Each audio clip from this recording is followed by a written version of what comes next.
Dutta Media, Power of News. Hello viewers, welcome to another episode of your doctor, మీకోసం మీ doctor. ఈ వారం మన guest doctor Damodar. He is a trauma and acute care surgeon.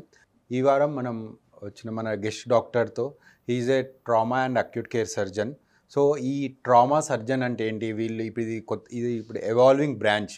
So దీంట్లో వీళ్ళు deal చేసే different type of accidents కానీ అవన్నీ గురించి మనం తీసుకోవాల్సిన జాగ్రత్తలు కానీ ఇలాంటివి డిస్కస్ చేసుకుందాము. డాక్టర్ దామోదర్, మీ గురించి. Hello, sir. I'm Dr. Damodar, MBBS, MS General Surgery and MCH Trauma Surgery from AIIMS, New Delhi. Doctor Damodar, ఇంకో టైప్ ఆఫ్ ఇంజ్యూరీస్ చూస్తాము. ఈ ఎలక్ట్రిక్ బర్న్స్, ఎలక్ట్రిక్ షాక్ కొట్టి వాళ్ళు కింద పడడము. సో అంటే ఈ ఎలక్ట్రిక్ షాక్స్లో ఏం జరుగుతుంది? యాక్చువల్ మెకానిజం అంటే వాళ్ళ బాడీ డ్యామేజ్ అవ్వడానికి కారణం అండ్ పడిపోయిన తర్వాత ఏం జరుగుతుంది వాళ్ళకు? So basic electric shocks are two types, sir. Low voltage, high voltage injuries. Okay. Low voltage అంటే మన ఇంట్లో జరిగే చిన్న షాక్స్ ఎలక్ట్రిక్ షాక్స్ జరుగుతుంటాయి. హై వోల్టేజ్ అంటే ఇప్పుడు రైల్వే లైన్స్ కానీ లేకపోతే పైన ఎలక్ట్రిక్ లైన్స్ లైన్ మెన్స్ పనిచేస్తాయి. ఇవి హై వోల్టేజ్ షాక్స్ అన్నమాట. సో లో వోల్టేజ్ షాక్స్ కరెంట్ లోగా పాస్ అవుతుంది.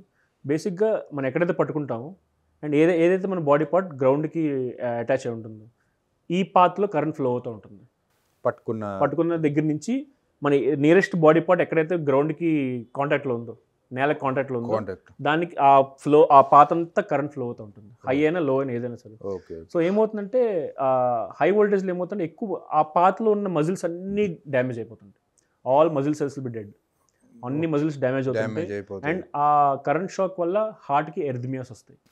హార్ట్ కూడా ఎఫెక్ట్ పడుతుంది, ఎర్థమియాస్ వస్తాయి. ఎంత ఎక్కువ వోల్టేజ్ అవుతుంది అంత ఎక్కువ ఎర్థమియాస్ వస్తాయి హార్ట్కి. సో బేసిక్గా ఏంటంటే ఎలక్ట్రిక్ షాక్లో మనం ఎంతసేపు పట్టుకున్నాం, ఎంత వోల్టేజ్ పట్టుకున్నాం అండ్ ఎంత పాత్ర ట్రావెల్ అయింది కరెంట్, వీటి మీద ఆధారపడుతుంది ఇంజరీస్ టైప్స్. కొంతమంది పాపం పైనుంచి పట్టుకుని మళ్ళీ కింద కూడా పడతారు. ఇంట్లో కూడా స్టూల్ వేసుకుని కింద పడతాం. కొంతమంది చాలా ఎత్తు నుంచి పోల్స్ నుంచి కింద పడుతుంటారు. సో ఆ పడిన ఇంజరీస్ మళ్ళీ సపరేట్. వాటి వల్ల హెడ్ ఇంజరీ అవ్వచ్చు, స్పైన్ ఇంజరీ అవ్వచ్చు, పెల్విక్ ఇంజరీ అవ్వచ్చు, ఛాతీ రిబ్ ఫ్రాక్చర్స్ అవ్వచ్చు. ఆ ఇంజరీస్ కూడా సపరేట్ ఉంటుంది. వాళ్ళకి ఏంటంటే రెగ్యులర్ ట్రామాతో ప్రోటోకాల్స్తో పాటు ECG monitoring very important.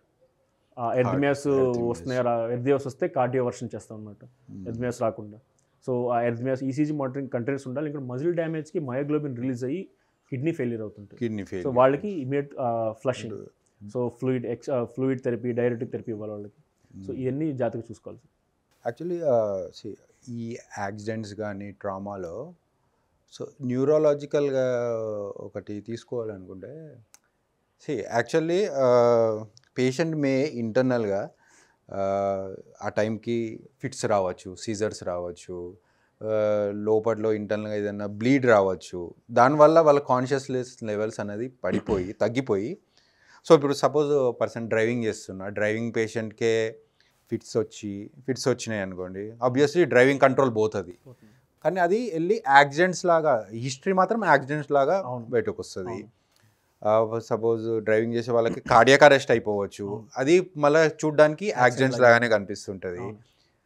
Hyper bleeds రావచ్చు, కాన్షియస్ లెవెల్స్ తగ్గొచ్చు. సో మేము రీసెంట్గా చూస్తున్నాం ఒక patient, young male, is a basketball player, RTA accident. But when CT scan, city brain చేస్తే అది టిపికల్లీ హైపర్టెన్సివ్ బ్లీడ్ ఉన్న లొకేషన్లో పడ్డది, ఉంది బ్లీడ్. బట్ ఈ కేమ్ యాజ్ లైక్ ఏ యాక్సిడెంట్. చెప్పలేము, ఆ బ్లీడ్ వల్లనే బండి కంట్రోల్ తప్పి యాక్సిడెంట్ అయ్యి ఉంటుంది. Hello viewers, please subscribe to Dootha media. For more updates, please subscribe Dutta Media.